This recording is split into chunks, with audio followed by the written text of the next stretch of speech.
All right, fans of music, welcome back. It is Dave, the Real Music Observer, observing real music in real time for real people, just like you right there, and just like me right here. Okay, I'm gonna stir the pot. This is a stir the pot video. Spoiler alert, whatever you want to call it. Here's my opening line here. Is John Fogerty CCR's version of Don Henley? That is the question I'm asking. Look, I'm not here to argue Fogerty's talents. He's unquestionably a very gifted singer, songwriter, arranger, blah, blah, blah, down the line.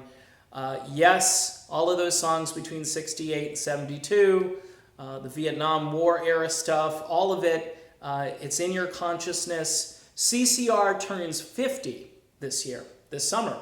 And there's a website, CCR50. They've got this hashtag thing going, It Ain't Me, and they're trying to make the song mean something that it doesn't. And they have people in videos talking about how they're, not the fortunate son. And it's just, it's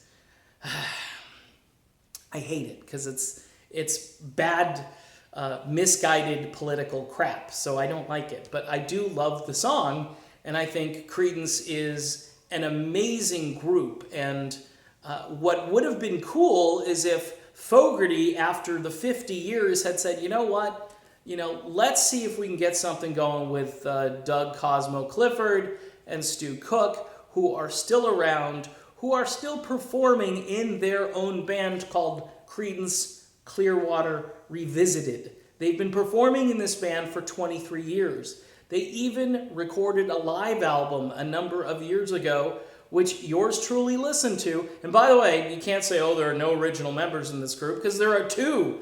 It's the rhythm section, and undoubtedly one of the most famous and revered rhythm sections of all time, especially in American-made music. I mean, it's instantly recognizable.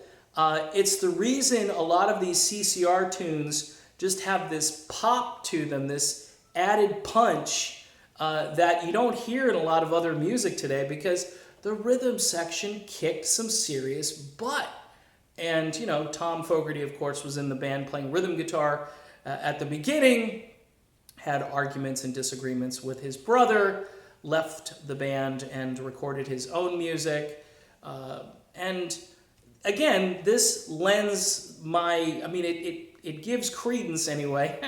That's probably the wrong phrase, but it does. It gives credence to my first point here, is that Fogerty might be a little difficult to work with. All right? He might be a little rough around the edges, being that he's the creative genius. It's his way or the highway. Yet these guys were very talented musicians, and they shouldn't be marginalized. They shouldn't be made fun of, or their contributions shouldn't be misunderstood. Look, Fogerty arranged these songs, but you had to have a band in place that could execute. And Cosmo and Cook still are amazing. If you go watch live footage, you're going to see, the original rhythm section still intact. And they've got this singer in their band named Dan McGinnis now, who looks like a younger version of Fogerty, and kind of sounds like a younger version of Fogerty when he sings. So yeah, anybody who says, well, they shouldn't have a band because they're not the real thing, and they stole this, and they're 2/3 of what's left of Creedence. So I don't think it's, look, have those guys said some dumb things over the years? Probably, okay? Has Fogerty said, I've watched Fogerty in interview after interview. It was kind of like when Jeff Lynne wasn't touring and they had this other ELO go out, ELO 2. He was livid. He was just going out of his mind. But you had former members of ELO in the group. And, obviously it wasn't the original ELO, but you had fairly good musicianship, and you had some interesting singing and songwriting. This CCR, this revisited band, they haven't created new music as far as I'm aware. So they're just executing faithfully the original music, and I think they have every right to do so. But on the 50th anniversary, you would think Fogerty would say, you know what? This is just stupid. Life is short. Let's give these guys a call. Let's do some gigs. Let's do some historic gigs, live concerts, do the footage, do the video, do the live DVD and CD and so forth, and let's get back together again and let's kick some butt. But there's, of course, no.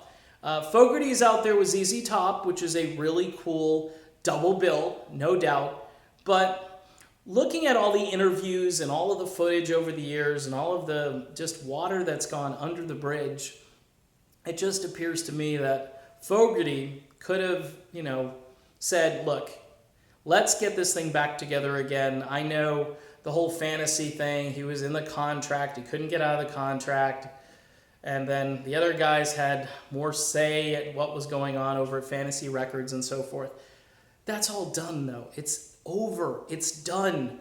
Stop holding on to this stuff and just give us some music. Give us John Fogerty and Stu Cook and Doug Clifford, and give us the old band for just a few shows.